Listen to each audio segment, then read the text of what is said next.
la yatakallam fil mahdi illa salasah.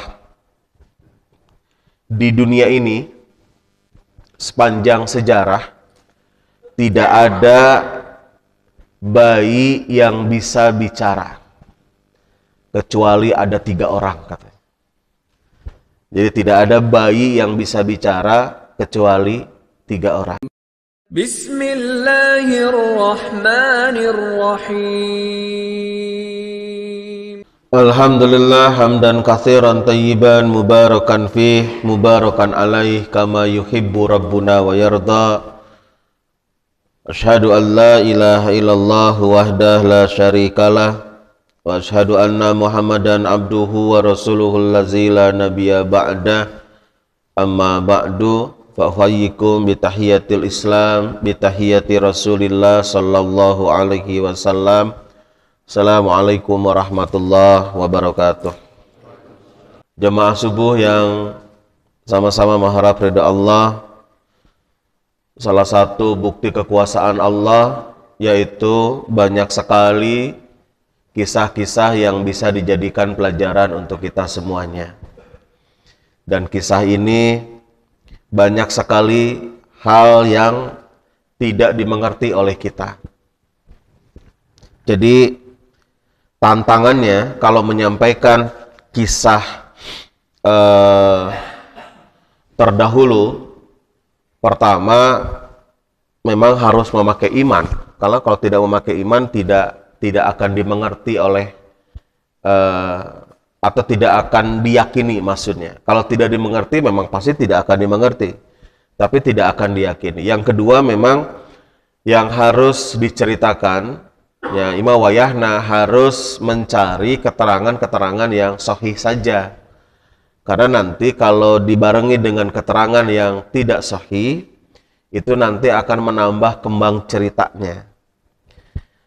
Seperti yang saya kutip dalam kitab Fathul Bari atau dalam kitab Sahih Muslim, ini memang ada beberapa riwayat yang disampaikan oleh Abu Hurairah, bahwa kata Abu Hurairah, Nabi Shallallahu Alaihi Wasallam bersabda, kata beliau, la yatakallam fil mahdi illa salasah. Di dunia ini sepanjang sejarah tidak ada bayi yang bisa bicara kecuali ada 3 orang katanya. Jadi tidak ada bayi yang bisa bicara kecuali 3 orang. Nah, bayi yang tidak bisa bicara ini kita buktikan hari ini. Kan tidak ada bayi yang bisa bicara hari ini. Bicara pun juga harus lewat dari 2 tahun baru bisa jelas begitu kan. Itu pun juga masih terbata-bata. Nah, siapa itu yang 3 itu? Yang pertama Isa bin Maryam, Nabi Isa bin Maryam. Kemudian Sahibu Jurej, seorang sahabat yang bernama Jurej. Dan satu lagi adalah seorang ibu yang menyusui anaknya. Yang 2 poin tidak terlalu spesial menurut kita karena ini adalah cerita Bani Israel dan kita juga tidak melihat apakah ini sosok seorang nabi atau bukan. Ini adalah orang-orang yang soleh saja begitu, yang mendapatkan bantuan dari Allah atas segala hal yang dialami oleh mereka. Nah, kalau tentang Isa bin Maryam, Rasul tidak menyampaikan dalam hadis ini. Dia langsung loncat menjelaskan tentang sahabat Jurej. Kenapa tidak disampaikan? Karena sudah ada di dalam Al-Quran dan Rasul sudah menyampaikan itu. Pertama dalam surat Ali Imran ayat 45 sampai 48 maksudnya. Kemudian juga dalam surat Maryam ayat 27 sampai dengan 33. Jadi ini sangat detail sekali bagaimana cerita Isa itu bisa menjadi salah satu bayi yang bisa bicara. Awalnya kan begini Pak. Awalnya itu dalam surat Ali Imran, a'udzubillahi minasyaitonirrajim. Idza qallatil malaikah, ketika malaikat berkata, ya Maryam innallaha yubashshiruki bi kalimatin minhu, bahwa Allah akan memberikan kabar gembira kepada kalian atau kepada kamu dengan kelahiran seorang putra.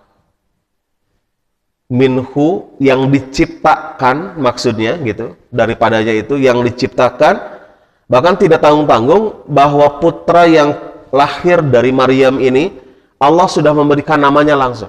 Jadi Maryam tidak usah susah-susah ngasih nama, langsung ismuhu al-masihu Isa, namanya itu adalah Al-Masih Isa. Bahkan Allah menegaskan Isa benu Maryam, bahwa anak ini adalah anaknya Maryam, tidak berbapak, dari bapaan.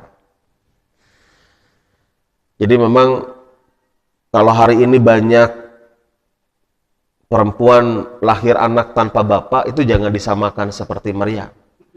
Nu ayeuna mah kan mak cendol teu di kalapaan, gunal gendol teu di bapak teu bapaan gitu kan. Nu ayeuna mah. Jadi jangan dianggap cenah soleh siga Maryam cenah teu boga bapak cenah gitu ya. Ya, Allah menegaskan kenapa namanya Ibnu Maryam, ya seperti ingin menegaskan saja bahwa memang tidak punya bapak. Begitu. Ini adalah bagian dari kekuasaan Allah. Wajihan fid dunya wal akhirah. Isa itu adalah akan menjadi orang terkemuka, terpandang di dunia bahkan di akhirat, Pak. Tidak tanggung-tanggung. Kemudian wa minal muqarrabin. Isa ini adalah termasuk orang yang sangat dekat dengan Allah. Buktinya hari ini fenomena Isa ini masih ditunggu kan? Karena di akhir zaman, dalam hadis yang sahih disampaikan Isa akan turun ke bumi ini dan meluruskan semua praktek cara peribadahan yang menyimpang, begitu. Cuman kita tidak tahu bagaimana proses turunnya itu. Ini yang tidak sorihnya itu, Pak. Susah dimengertinya itu. Karena kan di era digitalisasi hari ini, sosok Isa yang harus turun itu kan dia harus paham internet, Pak. Gitu kan?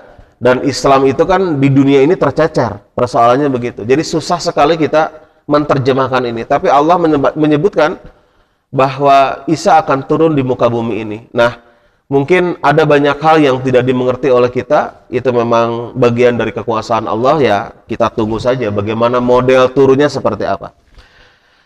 Kemudian wa yukallimun nasa fil mahdi. Dan Isa ini akan bicara dengan banyak orang ketika masih dalam kondisi baik gitu. Itu kata Allah kan begitu. Wa kahlam minas salihin, dan ketika dia dewasa ini termasuk dari orang-orang yang soleh. Ini surat Ali Imran. Bahkan ketika itu Maryam berkata, qalat rabbi anna yakunu li walad. Ya Rabb, ya Tuhanku, kata Maryam, bagaimana mungkin saya bisa punya anak? Walam yamsasni basyarun. Padahal tidak ada satupun laki-laki yang menyentuh saya. Ini kan masuk akal, gitu kan? Logikanya begitu. Orang bisa punya anak ketika bersuami, kan begitu. Qala, maka Allah menjawab, kadzalikallahu yakhluqu ma yasha. Kemudian Allah menetapkan bahwa demikianlah Allah menciptakan apa yang dikehendaki. Idza qada amran, apabila Allah berkehendak, fa innama yaqulu lahu, Allah cukup mengatakan kun fayakun, jadi maka jadi. Makanya nanti ketika Isa turun di muka bumi, jadi ya jadi, dan kita tidak tahu bagaimana modelnya. Ini yang memang ilmu kita yang mentoknya di situ.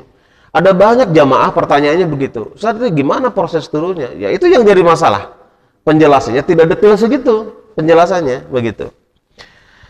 Kita loncat dulu pada surat Ali Imran ayat 59. Jadi banyak orang mentertawakan tentang kelahiran ini, gitu, tentang Isa ini. Bahkan dikatakan bahwa perempuan yang tidak punya bapak ini kan dianggap bukan perempuan baik. Itu dari zaman dulu, Pak. Dari zaman dulu, bahkan dari masanya Musa saja itu sudah menjadi masalah gitu. Jadi bukan perilaku yang baik begitu, ya. Nah, makanya ketika diklaim bahwa ini adalah kekuasaan Allah, maka Allah kemudian memberikan jawaban, inna mathala Isa indallah kamathali Adam khalaqahu min turab. Jadi Isa itu di sisi Allah sama seperti Adam, di mana Allah menciptakan dari tanah. Adam lebih dahsyat, teboga indung, teboga bapak, tina tanah, gitu kan. Nah, itu jawabannya. Isa mah mending, ibunya ada. Adam lebih dahsyat lagi, nggak ada ibunya, begitu. Nah, kemudian di dalam surat Maryam. Nah, ini Pak yang realnya. Jadi ketika Maryam itu hamil, ya, kemudian dia mengasingkan diri karena memang kan intimidasi masyarakatnya luar biasa. Jadi Maryam harus melindungi dirinya karena kan Maryam ini anaknya Imran, kan begitu.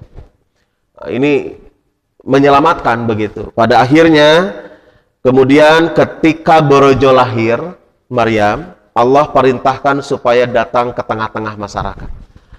Fa'atat bihi qaumaha tahmiluh, begitu. Ketika Maryam ini membawa anaknya sambil digendong, Pak, di tengah-tengah masyarakat, qalu, mereka berkata, ya Maryam, wahai Maryam, laqad ji'ti syai'an fariyah. Kamu sungguh telah melakukan sesuatu yang sangat munkar. Maneh macam pika sabeleun beureun gitu. Ya. Ya ukhta Harun, wahai saudaranya Harun. Ya, Nabi Harun. Makana abuki mra'asau wa makanati ummuki bagia. Kamu kan tahu, bapakmu bukan orang jahat, ibumu bukan pezina. Nah, ari maneh meureun gitu. Gitulah Pak kurang lebihnya. Karena mereka tahu siapa bapaknya Maryam, kemudian siapa ibunya Maryam gitu.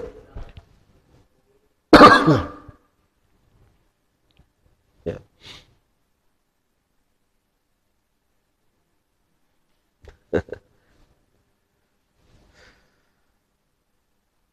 Ya ukhta Maryam, kamu ini gimana katanya? Makana abuki mra'asau wa makanati ummuki bagia wa makanat ummuki bagia.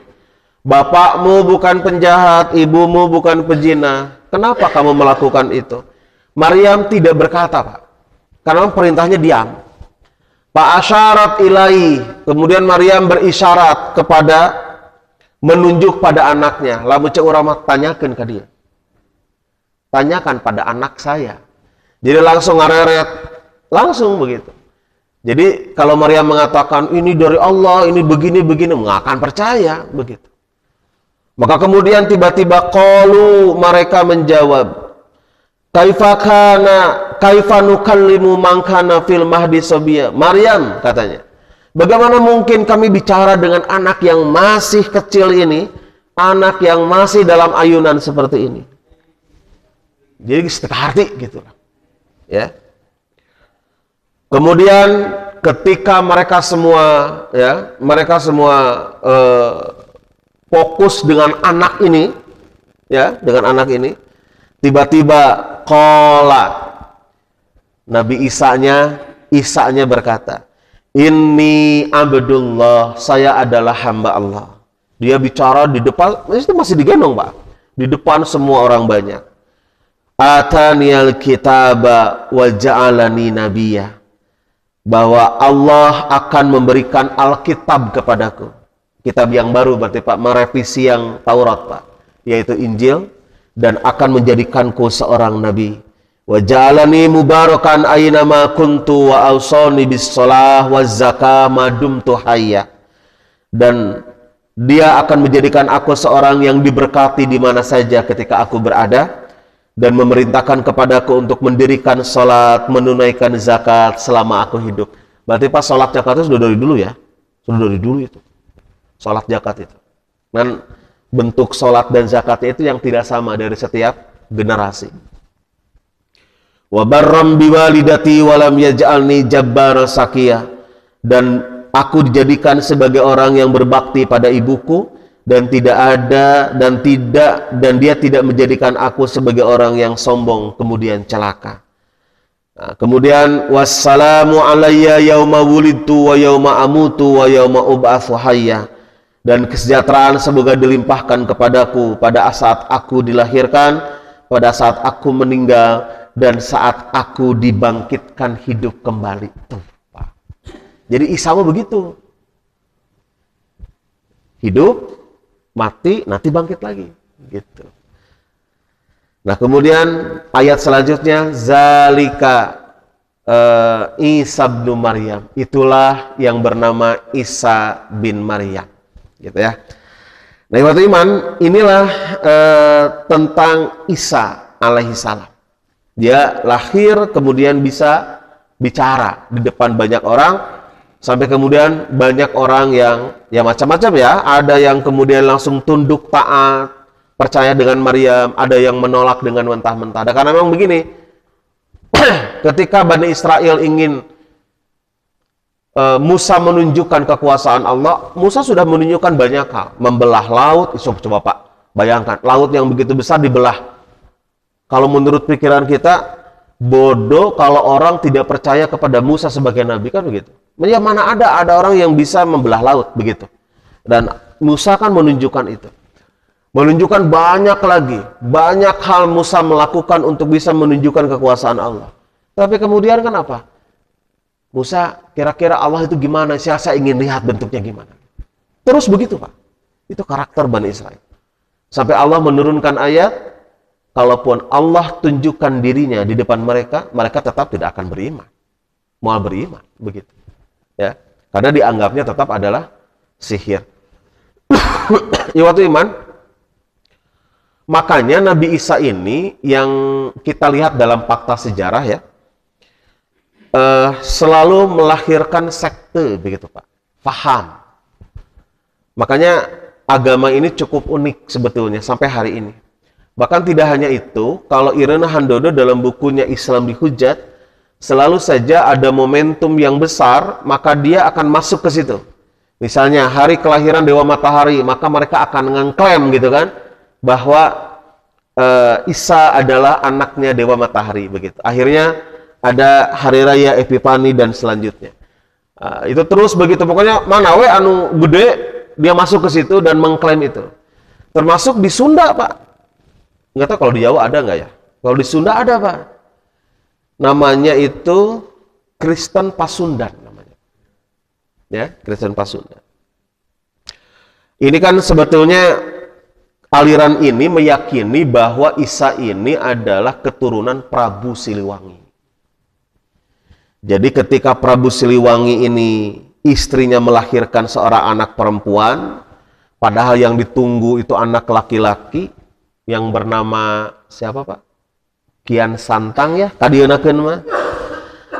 Kemudian lahirlah seorang anak perempuan yang bernama, bahkan tidak ada nama, Pak, tidak disebutkan namanya. Dan kemudian menurut penasehat spiritualnya, anak perempuan ini membahayakan kerajaan, maka harus dibuang WK Walungan Citarum. Dulu mah kan sungai Nil, ini Citarum dibuang. Kemudian Maryam ini terombang-ambing, ini cerita kolaborasi dengan Musa sebetulnya, Pak, ini. Nyangkat dina bubu itu alat penangkap ikan yang disimpan di pinggir, ya.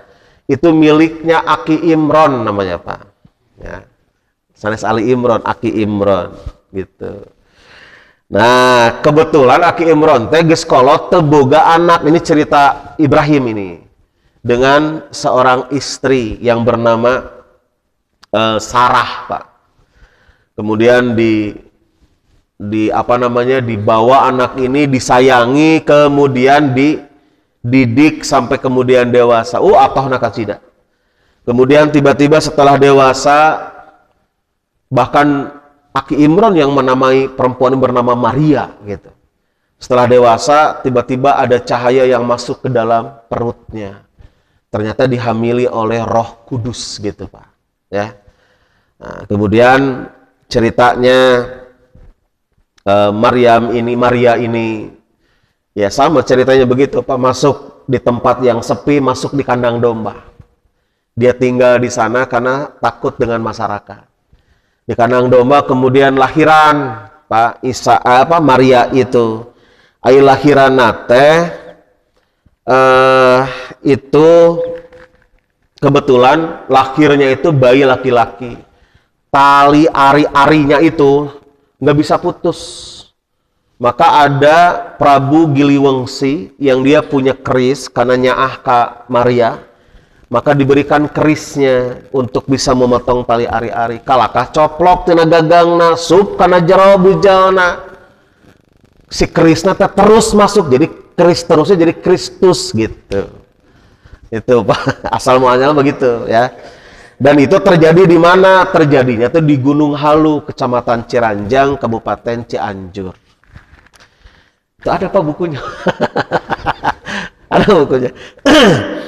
Kemudian setelah Kristus ini ya dewasa, tina keris terus Pak, teteh. Dewasa, kemudian dia berdakwah ceritanya karena sudah mendapatkan titel sebagai seorang nabi, dakwah di kampung Palalangon ya. Nenu artina atau asal katanya dari palalangan ngalange merenung Pak.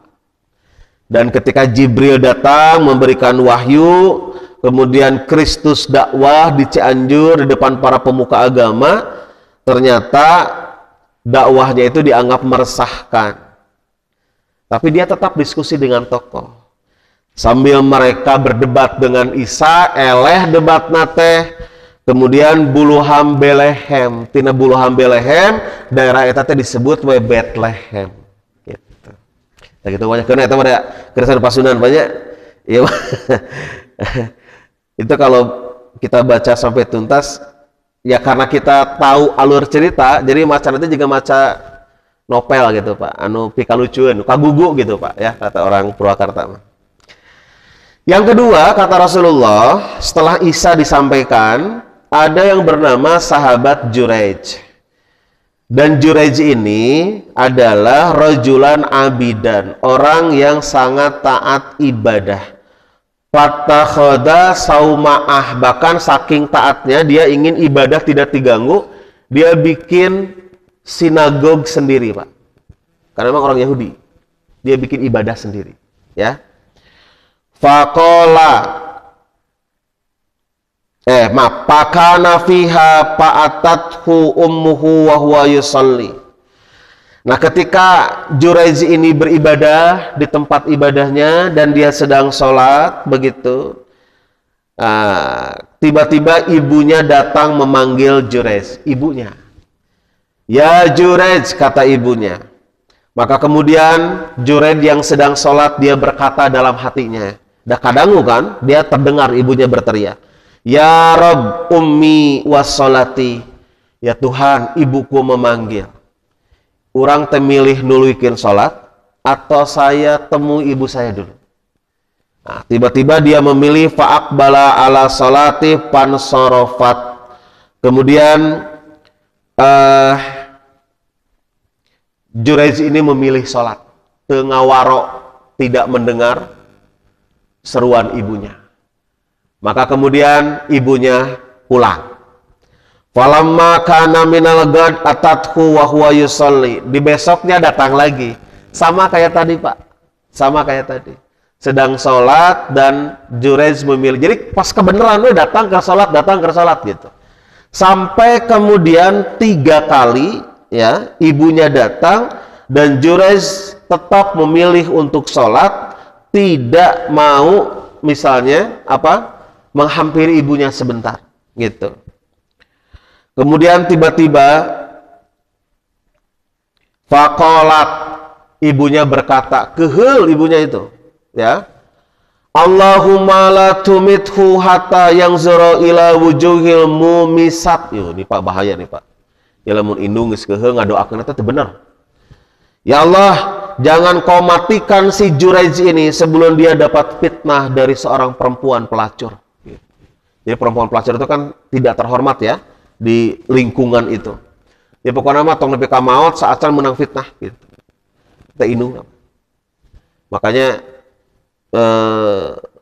ibu itu kan menyayangi anak, tapi ibu ini adalah manusia biasa.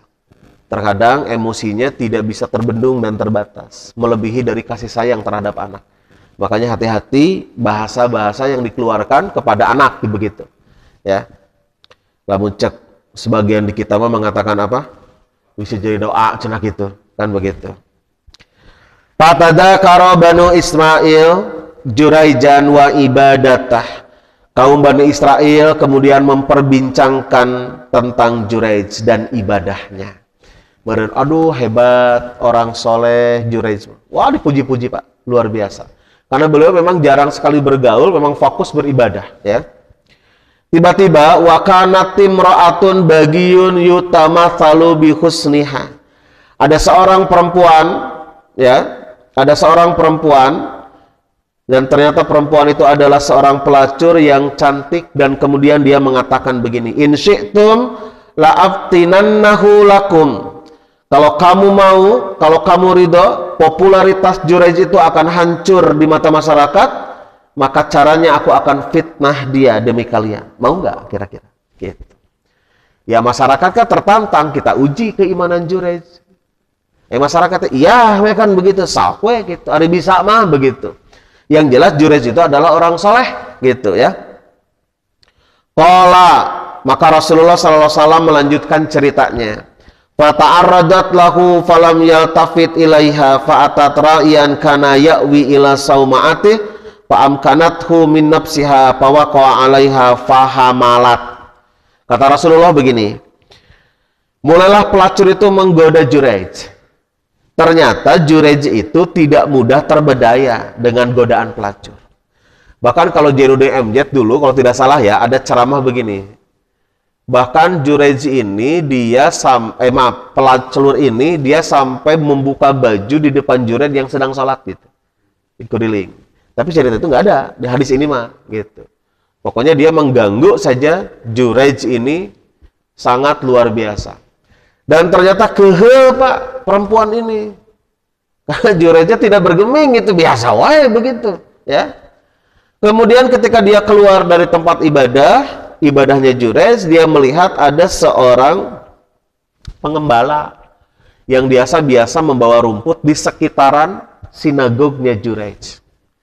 Digoda pengembala itu, dan pengembala tergoda, maka kemudian melakukan hubungan badan dengan pengembala ini sampai hamil.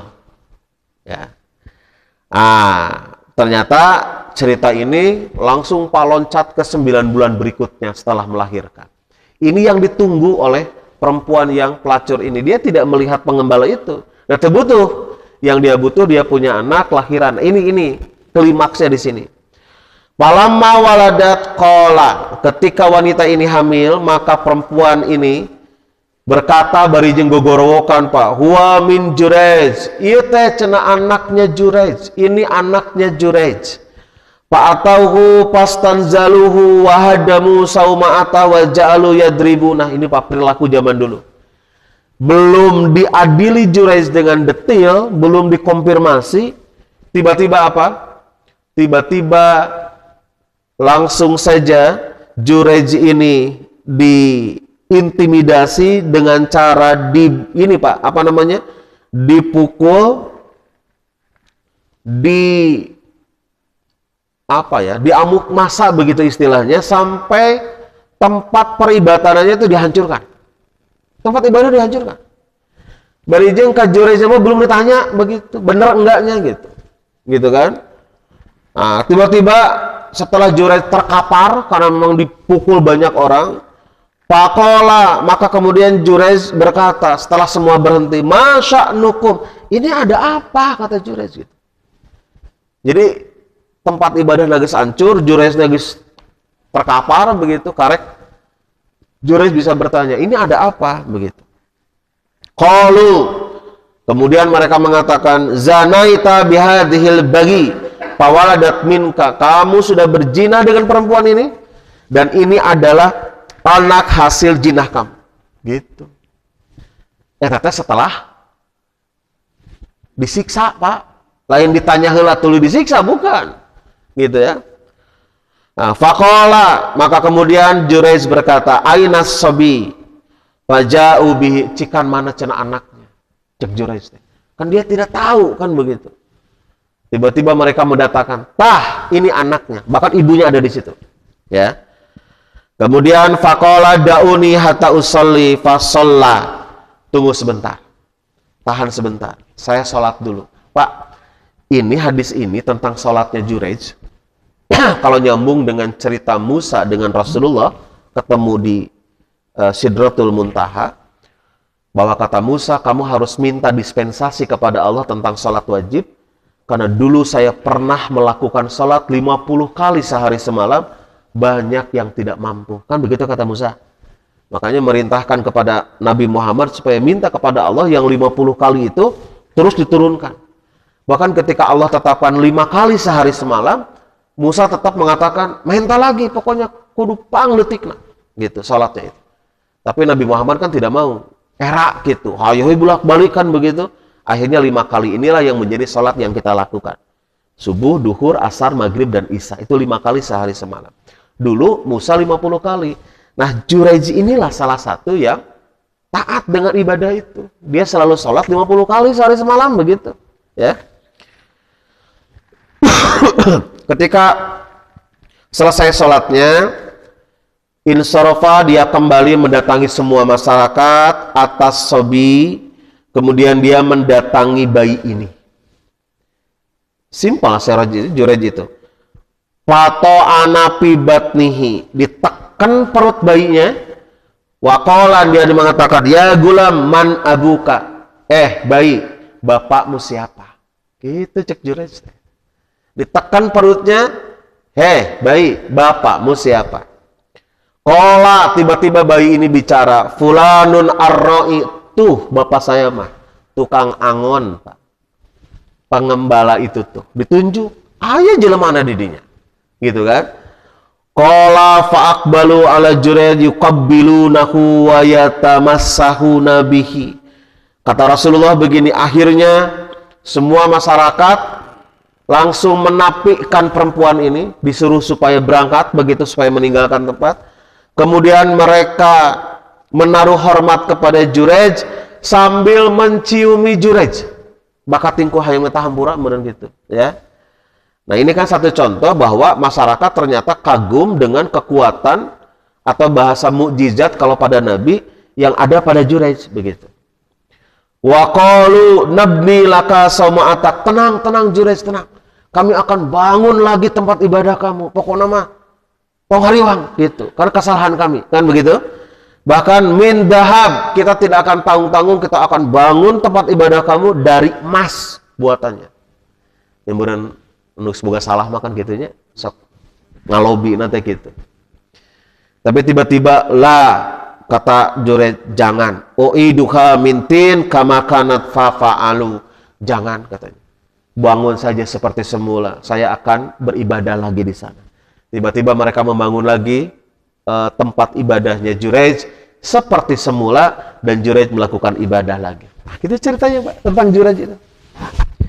Jadi ternyata bayi nama bayi milik pelacur, tapi begitu bayinya bicara, maka semua menapikan bayi dan ibunya ini. Semua fokus dengan Juraij. Apakah Juraij Nabi? Tidak ada keterangannya di situ, Pak ya. Dan yang terakhir, Pak, kata Rasulullah ada bayi yang ketiga. Ini adalah cerita baina sabi yarda'u min ummihi. Nah, ini mah ada seorang ibu mencek orang Sunda mah ngadaweung cicing dina teras begitu. Dia lagi apa ya? Mencek orang manaon pada sebut teh niis teh. Ya sedang ini aja gitu, sedang santai dengan anaknya sambil digendong, sambil disusui. Di halaman yang sangat luas, banyak orang yang lalu lalang begitu ya. Kemudian pamarra rajulun raqibun ala dabah farihah wa syaratin hasanah. Tiba-tiba ada seorang laki-laki yang hebat, gagah begitu, dia kendaraannya bagus. Perawakannya juga apa? Bajunya bagus, liwat gitu Pak. Dan ternyata membuat si ibu ini kagum. Allahumma ja'al ibni mithla haza. Ya Allah, mudah-mudahan anak saya itu seperti orang ini. Nah, gitu ya. Bapak pernah begitu, Pak? Kalau melihat siapa sosok yang Bapak kagumi, anak saya bisa nggak ya seperti itu, gitu. Anak saya bisa nggak seperti ini. Itu Bapak kan melihat apa, Pak? Casingnya, gitu kan? Casingnya yang dilihat oleh Bapak.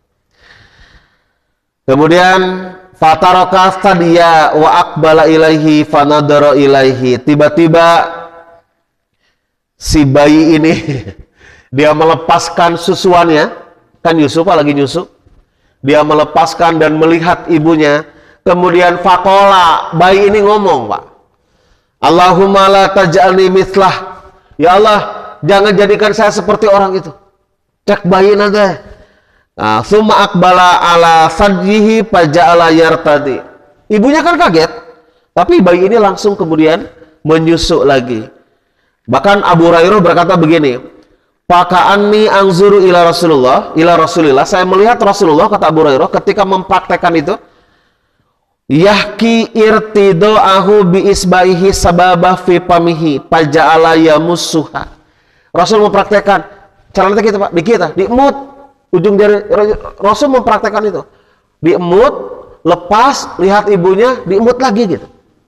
Jadi cek Abu Hurairah, Rasul mempraktekkan itu dengan tangannya, dengan jarinya yang diemut pada bibirnya. Sampai begitu kata Abu Hurairah.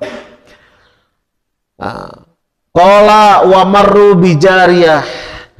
Setelah itu ibunya kan kaget, tapi sudah saja tidak ada obrolan yang lain gitu. Setelah itu datanglah ada seorang perempuan yang lewat. Wahum yadribunaha wa yaquluna zanaiti sarakti. Ini perempuan dilempari oleh masyarakat pasar. Tukang jinah, tukang maling di Baledogan, Pak, di Baledogan. Dan perempuan ini hanya mengatakan hasbi Allah wa ni'mal wakil. Maka perempuan ini hanya mengatakan kalimat itu.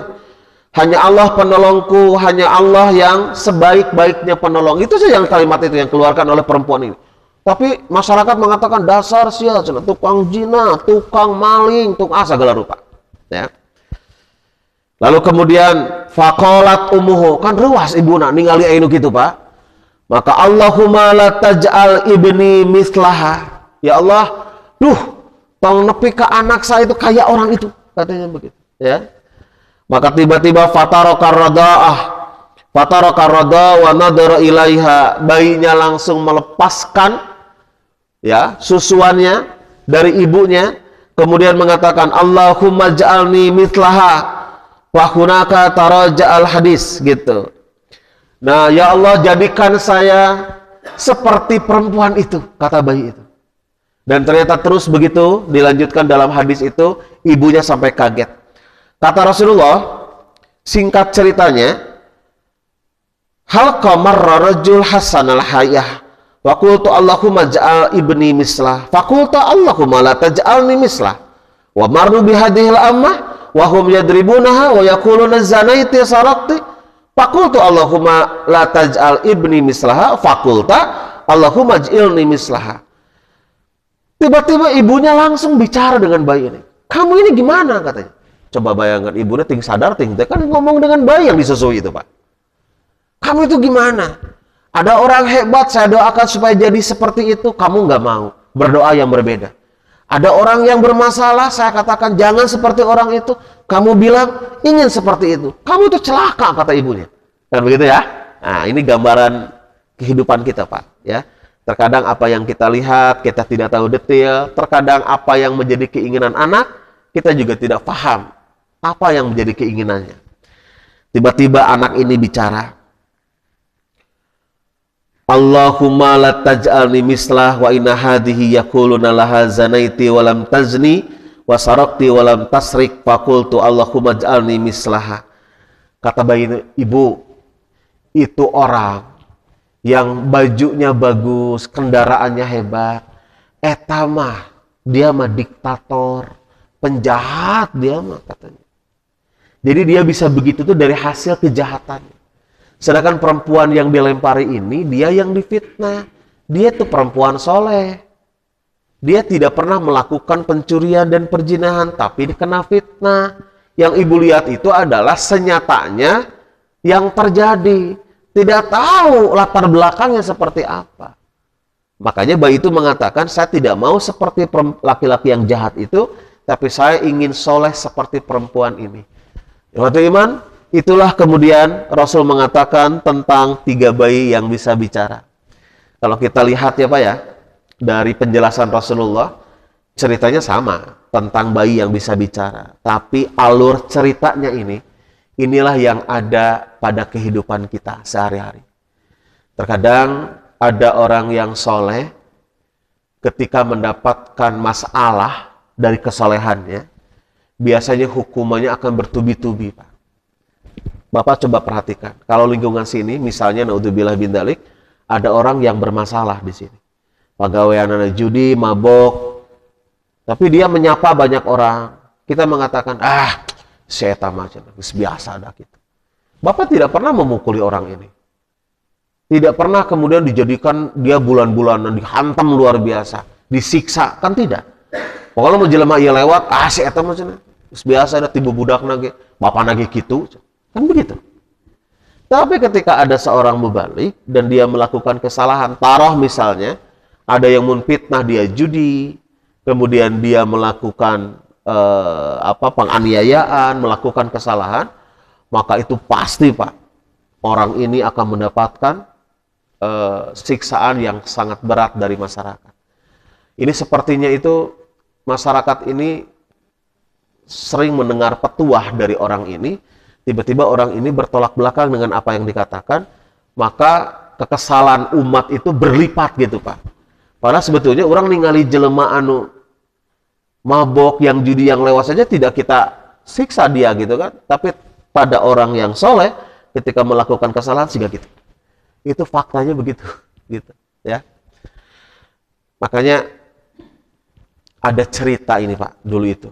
Ceritanya kan ini ada seorang